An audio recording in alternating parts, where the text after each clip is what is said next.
பிரிட்டனின் எல்லைப் பகுதிக்குள் நுழையும் ரஷ்யாவின் போர்க்கப்பல்கள் 2.5 பில்லியன் இழப்பை ஏற்படுத்திய சைபர் தாக்குதல். ரஷ்யா தொடுத்துள்ள ஹைபிரிட் போர் எச்சரிக்கும் பிரிட்டன் பாதுகாப்புத்துறை அமைச்சர். 5600 புதிய வீடுகள் உருவாக்கம். டொரண்டோ மேயருடன் இணைந்த கனடாவினுடைய பிரதமரின் புதிய அறிவிப்பு.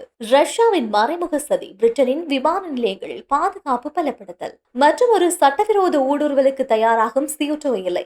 4 லட்சத்துக்கும் அதிகமானோருக்கு அழைப்பு. கனடாவினுடைய தலைமைத்துவம் மோசமானது. 50% வரி விதிக்கப் போவதாக டொனால்ட் ட்ரம்ப் எச்சரிக்கை. வணக்கம். இன்றைய நாளுக்கான முக்கியமான சர்வதேச செய்திகளோடு வாரத்துடைய நிறைவு நாள் உங்களை சந்திக்கிறோம்.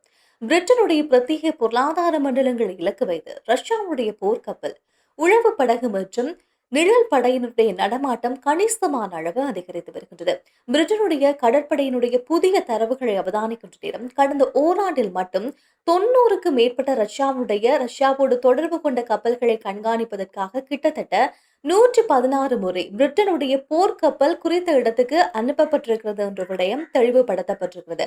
அதே நேரம் பிளைமவுத் கடற்கரைக்கு அருகாமையில் சுமார் 70 கிலோமீட்டர் தொலைவில் ரஷ்யாவுடைய போர்க்கப்பல் பீரங்கி பயிற்சியை மேற்கொண்டு வருகின்ற விடயம் என்பது கண்டிப்பாக பிரிட்டனுக்கு ஒரு அச்சுறுத்தலாக மாறி இருக்கிறது. இதன் காரணமாக சமீப நாட்களாக பிரிட்டனுக்கு ரஷ்யாவினால் வருகின்ற அச்சுறுத்தல் அதிகமாக இருக்கும் என்று கணிப்புகளும் வெளியாகி கொண்டிருக்கிறது. இந்த சூழ்நிலையிலும் இந்த கடல் வழி அச்சுறுத்தல்களுக்கு அப்பால் பிரிட்டனுக்கு இன்னொரு விதத்துல ரஷ்யாவுடைய தாக்குதல் இடம்பெற்றுக் கொண்டிருக்கிறது. அது முக்கியமாக பிரிட்டனுடைய உட்கட்டமைப்புகள் முன்னணி நிறுவனங்களை இலக்கு வைத்து ரஷ்யாவுடைய ஹேக்கர்ஸ் மூலமாக இந்த ஹேக்கிங் செயற்பாடுகள் முன்னெடுக்கப்படுகின்றது. இதன் மூலமாக சமீபத்தில் இடம்பெற்ற இந்த ஹேக்கிங் செயற்பாட்டின் மூலமாக பிரிட்டனுடைய பொருளாதாரத்தில் மிகப்பெரிய இழப்பு ஏற்பட்டிருக்கிறது. ஒரு நிறுவனம் ஹேக் செய்யப்பட்டு அதனுடைய உற்பத்திகள் பாதிக்கப்பட்டதன் மூலமாக 2.5 பில்லியன் இழப்பு இப்போது பிரிட்டனுக்கு ஏற்பட்டிருக்கிறதாக அந்த தரவுகள் மூலமாக அவதானிக்கப்படுகின்றது. அது மட்டுமில்லாமல் இந்த தொகை நிதி இழப்பு ஏற்பட்டது போல அதிகளவான தரவுகள் திருடப்பட்டிருக்கிறது என்ற விவகாரமும் தற்போது வெளியில வந்திருக்கின்றது. ஆக மொத்தத்தில் இப்போது இடம்பெற்று வருகின்ற இந்த ரஷ்யா பிரிட்டனுக்கு இடையில் இழந்து வருகின்ற இந்த பனிப்போரை பிரிட்டன் தரப்பு சொல்கின்ற விடயம் என்பது இந்த ராணுவ நடவடிக்கை ஒரு பக்கமாக இருக்கின்ற நேரம், இணையவழி தாக்குதல் ஒரு பக்கமாக இருக்கின்ற நேரம், இது ஒரு ஹைபிரிட் வாராக பார்க்கப்படுவதாகவும் இது இந்த பனிக்கட்டி உருகுவதில் ஒரு துளி மட்டுமே என்பதாக பிரிட்டன் குறிப்பிடுவது மட்டுமில்லாமல் தொடர்ச்சியாக பிரிட்டனை சீண்டுகின்ற நோக்கோடு ரஷ்யாவுடைய இந்த செயற்பாடுகள் இருந்து வருவதாக பிரிட்டனுடைய பாதுகாப்பு அமைச்சு எச்சரிக்கை ஒன்றை விடுத்திருக்கிறது.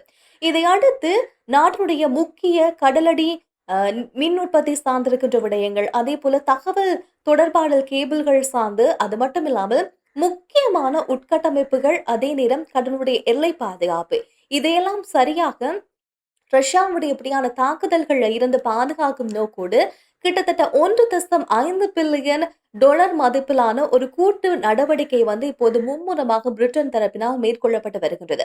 சமீப காலங்களாக ஆரம்பத்தில் சொன்னது போல பிரிட்டனுக்கும் ரஷ்யாவுக்கும் இடையிலான அந்த முறுகள் தொடர்ந்து அதிகரித்துக் கொண்டே போகின்ற சூழ்நிலையில எந்த நேரத்திலும் ரஷ்யாவினால் பிரிட்டனுக்கு ஆபத்து வரலாம் என்ற ஒரு நிலைமை தொடர்ச்சியாக எச்சரிக்கைகள் மூலமாக வெளிவந்து கொண்டிருக்கின்றது. கனடாவுடைய டொரண்டோ பகுதியில் தொடர்ந்து அதிகரித்து வருகின்ற வீட்டு பிரச்சினைக்கு தீர்வு காணும் நோக்கோடு அடுத்த 3 ஆண்டுகளுக்கு 2.7 பில்லியன் நிதியுதவி வழங்கப்பட போவதாக கனடாவுடைய பிரதமர் மார்க் ஹானி அவர்கள் அறிவித்திருக்கிறார். அண்மையில் டொரண்டோவினுடைய மேயர் ஒலிவியாவுடன் செய்தியாளர் சந்திப்பொன்றை நடத்தியிருக்கின்ற நேரத்தில் பல விடயங்களை தெளிவுபடுத்தியிருக்கிறார். அதில் முக்கியமாக வீட்டு பிரச்சனைக்கு தீர்வு காணும் நோக்கோடு ஒரு புதிய திட்டம் அறிமுகப்படுத்தப்பட்டிருக்கிறது. 18 வீடமைப்பு திட்டங்கள் மூலமாக 5600க்கும் மேற்பட்ட புதிய வீடுகளை கட்டுவதற்கான நடவடிக்கை இனி வருகின்ற நாட்களில் மேற்கொள்ளப்பட போகின்றது. இதில் குறைந்தது 1800க்கும் அதிகமான வீடுகள் எளிய வாடகை மற்றும் குறைந்த வருமானம் பெறுகின்ற பிரிவினர்களுக்காக குறைந்த கட்டணத்துக்கு ஏற்றது போல அந்த வீடுகள் கட்டப்பட போவதாக தெளிவுபடுத்தப்பட்டிருக்கிறது. இந்த நிதி உதவி வெவ்வேறு வழிகளில் பிரித்து வழங்கப்பட போகின்றது. அதில் முக்கியமாக 2 வழிகள் பின்பற்றப்பட போகின்றது. இந்த நிதி ஒதுக்கீடு செய்வதற்கு அதில் முதலாவது அரசாங்கத்துடைய நகர சபைக்கு சொந்தமான நிலங்களுக்கு அமைவாக 9 திட்டங்கள் பில் கனடா ஹோம் முகமை மூலமாக $310 மில்லியன் நிதி உதவி இதுக்காக ஒதுக்கப்பட போகின்றது. மீதமுள்ள 9 திட்டங்களுக்காக கனடாவுடைய வீடமைப்பு நிதிக்கான கடன் திட்டம் மூலமாக $1.8 பில்லியன் அதிகமான கடன் உதவி இதில் வழங்கப்பட போகின்றது. இந்த வீடமைப்பு திட்ட நடவடிக்கை என்பது நடப்பு ஆண்டில் 4500 வீடுகளுக்கான கட்டுமான பணிகள் என்பது தொடங்கி வைக்கப்பட போகிறது. அடுத்த 2031ஆம் ஆண்டு காலப்பகுதியில் இந்த 5600 வீடுகளையும் கட்டி முடித்து மக்களிடம் ஒப்படைப்பதற்கான நடவடிக்கை, அதாவது வாடகைக்கு விடுவதற்கான நடவடிக்கைகள் என்பது மேற்கொள்ளப்பட போவதாக தெளிவுபடுத்தப்பட்டிருக்கிறது. நீண்ட காலமாக போதுமான வீடு இல்லாமல் டொரண்டோவில் வசிக்கக்கூடிய மக்கள் பெரிதும் கஷ்டப்பட்டு வருகின்றார்கள். இதுக்கு முக்கியமான காரணமாக பிரதமர் சுட்டிக்காட்டுவது, கட்டுமான செலவுகள் அதிகரித்ததன் மூலமாக தொடர்ந்தும் வரிகள் அதிகரித்து வருகின்றது. இதனால் வீடுகளை புதிதாக கட்டுவது கிடையாது. எனவே கட்டப்பட்ட வீடுகளுக்கு அதிகளவான வாடகை அறவிடப்படுவதுதான் இதற்கான பெரிய பிரச்சனை என்பதாக அவர் சுட்டிக்காட்டியிருக்கிறார். எவ்வாறு இருந்தாலும் எதிர்க்கட்சிகள் இந்த திட்டம் சார்ந்து சில விமர்சனங்களை முன்வைக்கின்றது. அதில் முக்கியமான விமர்சனம், இப்போது கொண்டு வரப்பட்டிருக்கிற இந்த புதிய திட்டம் என்பது புதிதாக கொண்டு வரப்பட்ட திட்டம் கிடையாது. ஏற்கனவே இருந்திருக்கின்ற ஒரு திட்டத்தை இந்த அரசாங்கம் கொண்டு வருகின்றது என்பதாக சில விமர்சனங்களை முன்வைத்தாலும், இந்த டொரண்டோ நகருடைய மேயர் சொல்கின்ற விடயம் என்பது தற்போது இருக்கின்ற பிரச்சனைகளை தீர்த்து வைப்பதற்காக எடுக்கப்பட்ட ஒரு முக்கியமான அவசிய தேவை நடவடிக்கையாக இந்த நடவடிக்கையை தாங்கள் கருதுவதாக அவர் தெளிவுபடுத்தி இருக்கின்றார். ஜெர்மனுடைய லீவ்சிக் சர்வதேச விமான நிலையத்தில் உக்ரைனுடைய சரக்கு விமானத்துக்கு அருகாமையில் வெடிமருந்துகள் பொருத்தப்பட்ட ட்ரோன் கண்டுபிடிக்கப்பட்ட சம்பவம் ரஷ்யாவுடைய மறைமுக சதி திட்டமாக இருக்கலாம் என்ற அச்சம் தற்போது எழுந்திருக்கின்றது. இதைத் தொடர்ந்து பிரிட்டனுடைய விமான நிலையங்களில் ட்ரோன் தாக்குதல் இல்லாவிட்டால் இணையவழி தாக்குதல்கள் இடம்பெறலாம். இதிலிருந்து பாதுகாப்பதற்காக ரகசிய சைபர் பாதுகாப்பு அமைப்பு தீவிர கண்காணிப்பு நடவடிக்கையில் ஈடுபட்டு வருவதாகவும் செய்திகள் வெளியாகி இருக்கின்றது. இந்த விவகாரத்தை அவதானிக்கின்ற நேரம், வான்வெளியில் பறக்கும் அச்சுறுத்தல்களை முன்கூட்டியே கண்டறிவது, கட்டுப்பாட்டு அமைப்புகள் முடக்க மேம்பட்ட ட்ரோன் நடவடிக்கைகளை வழிமறித்தல், சைபர் தடுப்பு தொழில்நுட்பங்களை பயன்படுத்துதல் போன்ற ரகசிய நடவடிக்கைகளை இந்த குழு கண்காணிக்க போகின்றது. அதிலும் குறிப்பாக ஜெர்மனுடைய இந்த சர்வதேச விமான நிலையத்தில் ஏற்பட்டிருக்கின்ற இந்த அசம்பாவித சம்பவம், அதே போல விமானத்தின் மீது நடத்தப்பட்ட ட்ரோன் தாக்குதல், இந்த இரண்டு சம்பவங்களையும் மேற்கோள் காட்டி ஐரோப்பிய விமான போக்குவரத்து மற்றும் முக்கியமான உட்கட்டமைப்புகளை இலக்கு வைக்கின்ற ஒரு புதிய ரகசிய போர் முறையாக இந்த முறை இருக்கலாம் என்று பாதுகாப்பு நிபுணர்கள் தங்களுடைய கடுமையான எச்சரிக்கையை முன்வைத்திருக்கிறார்கள். இந்த நிலையிலும் இந்த நாட்டினுடைய விமான நிலையங்களுடைய பாதுகாப்பு நெறிமுறைகளை அவசரமாக ஆய்வு செய்வதற்காக பிரிட்டனுடைய பாதுகாப்பு அமைச்சு மற்றும் சிவில் விமான போக்குவரத்து அதிகாரிகள் அவசர நடவடிக்கைகளை தற்போது முன்னெடுத்து வருகின்றார்கள். இந்த வான்வழி வழியாக வருகின்ற எத்தகைய அச்சுறுத்தல்களையும் தங்களால் சமாளிக்க முடியும் என்று அதிகாரிகள் தெளிவுபடுத்தியிருக்கின்ற நேரம், உட்கட்டமைப்புகள் இப்படியான தாக்குதல்களில் இருந்து பாதுகாப்பதற்கான நடவடிக்கைகள் இந்த சைபர் ரகசிய தடுப்பு பிரிவினரால் முன்னெடுக்கப்பட்டு வருகின்றது என்றும் தெளிவுபடுத்தப்பட்டிருக்கின்றது.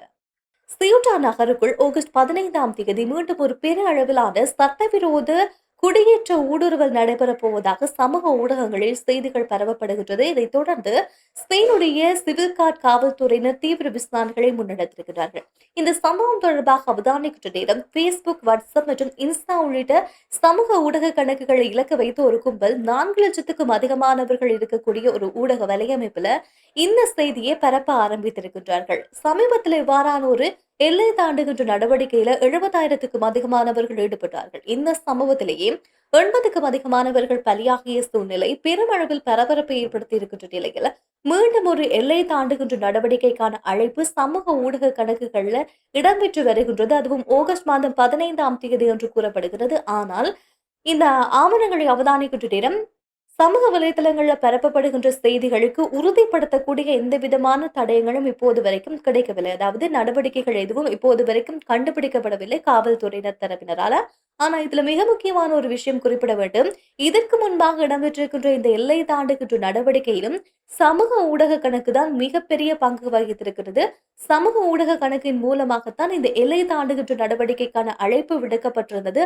அதன் மூலமாக இடம்பெற்ற ஊடுருவல் தான் முதல் தடவையாக இடம்பெற்ற அந்த 70,000 நபர்கள் சட்டவிரோதமாக சியூட்டாவுக்குள்ள ஊடுருவ எடுத்திருக்கின்ற முயற்சி சமூக ஊடக கணக்கின் மூலமாகத்தான் நடைபெற்றது.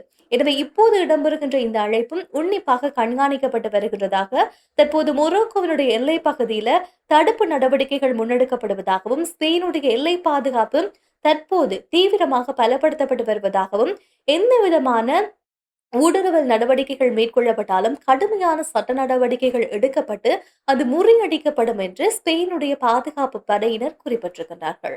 அமெரிக்காவுடைய ஜனாதிபதி டொனால்ட் ட்ரம்ப் கனடாவினுடைய தலைமைத்துவம் மோசமாக இருப்பதாக கடுமையாக சாடியதை தொடர்ந்து அமெரிக்காவுடைய வர்த்தக நடவடிக்கை என்பது கடுமையானதாக இருப்பதாக கனடாவுடைய பிரதமர் மார்க் ஹானி அவர்கள் கூறியிருக்கிறார்.